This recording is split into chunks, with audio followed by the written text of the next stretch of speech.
Just give me a little bit of peace, steady job and some food to eat. Just give me a little bit of peace, steady job and some food to eat. Just give me a little bit of peace. I was the youngest, had 7 kids, and I remember living on Granger Street when I was like, and then once we lived at in some little bitty shack behind the police station. Oh, okay.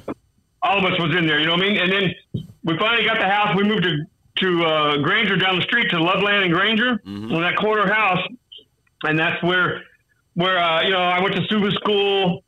And then when everything changed, we moved on the other side of Bell Gardens. I don't quite remember what year it was. It was early 70s, 72, 73. And my oldest brother, is one that started that clique, because there was a gang called Barrio Chicos, BC. They used to tag the walls and stuff. I was a little kid. Oh, okay. And my brother got the clique going. He was Chic. Chic was like, he was the one that always graffitiing the walls up. So anyway, this other clique called BC Barrio Chicos was the Mexican gang, and then there was a guy named Henry that was in the White Boys gang, but he was a Mexican. And this BC didn't like that Henry was in a white boy gang, like, you know what I mean? Mm-hmm. So they started beefing with BC.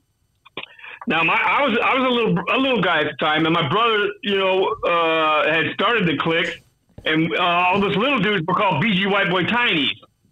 You know what I mean? Oh, okay. And some of us started taking on the nicknames of the older dudes that was around. So and once the guys from BC, now their little brothers or their sons or whatever it was that were my age, when they come to be teenagers and stuff like that, they got into the King Cobras. Okay. So that's how we kind of started beefing with the King Cobras, because remember one time the big fellas sent us down and kind of jumped these 2 guys that were walking down the street, and there was a guy named John Simpson. They called him Sleepy in King Cobras. Okay. And we went to school together, so that's how we knew each other. So when that little fight went down, it just went from there. You know what I mean? All the years, and we used to hang out on Quinn Street for years. The White Boys down one side, the King Cobras lived on Quinn and Eastern, and there was apartments right there. Those little ran down apartments. Oh yeah, I know exactly where that. Yeah. Yes. Well, that little fight behind Quickway, that all came to fruition because the ex-con from the King Cobras and Paeso from the King Cobras, I went to school with them at junior high, but all the other fellows, they went to high school already. They was already in high school, you know what I mean? So I was like junior high down there by myself. Well, them 2 dudes jumped me.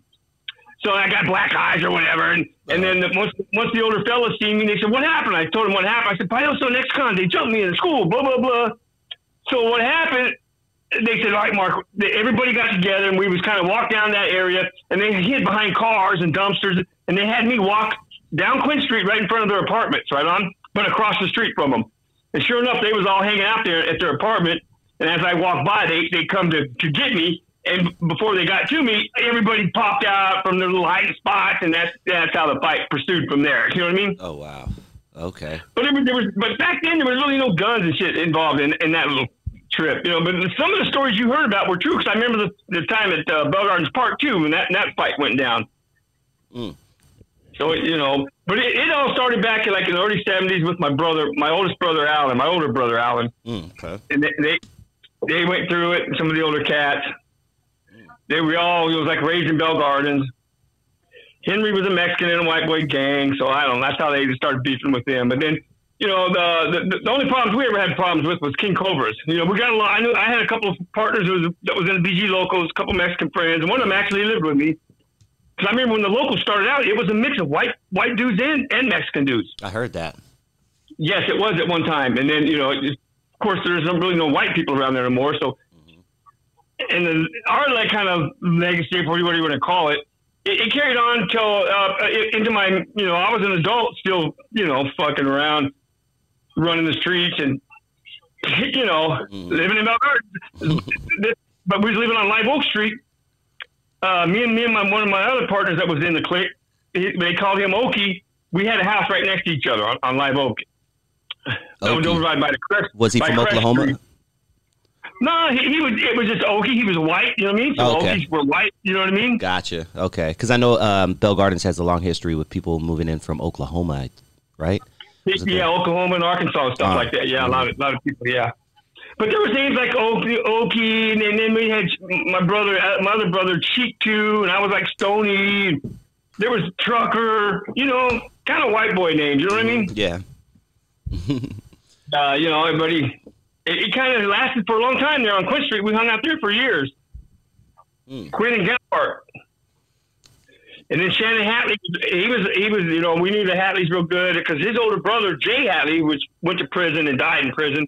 When Shannon got shot and killed around the corner in front of Jerry's Liquor, he was only 15 years old. And what it was, he had long blonde hair.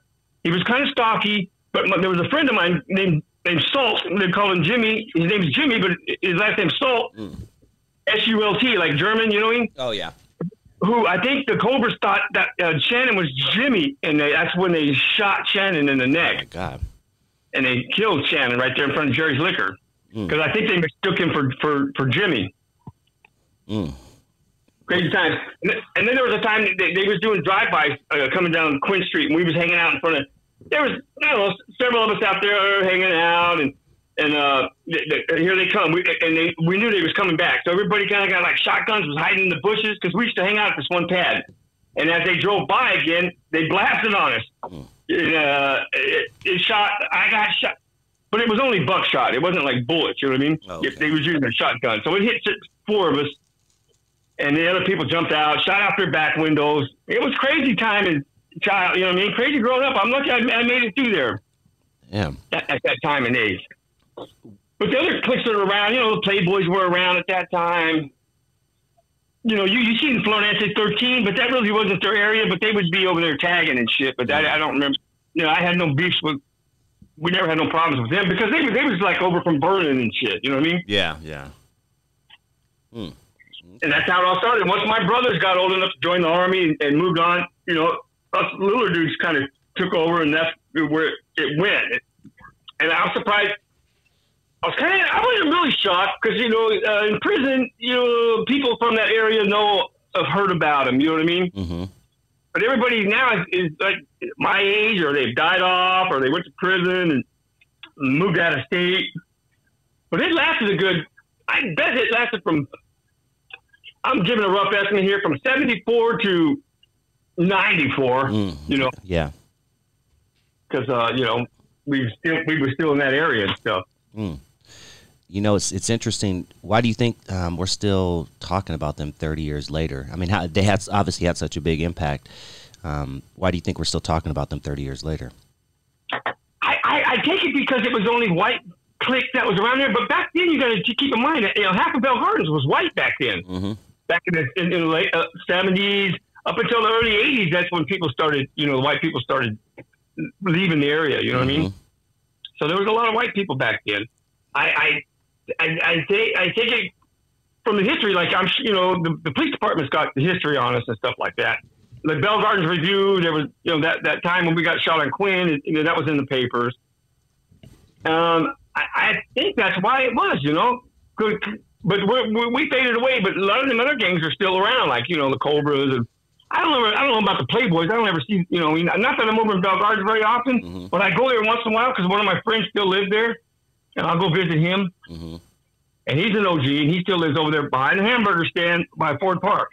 And we used to go to play football, you know, the other cast that was in our clique would go play the Ford Park Posse in football. We never had no beefs with them either. Yeah, tell me about Ford Park Posse, what you remember about them.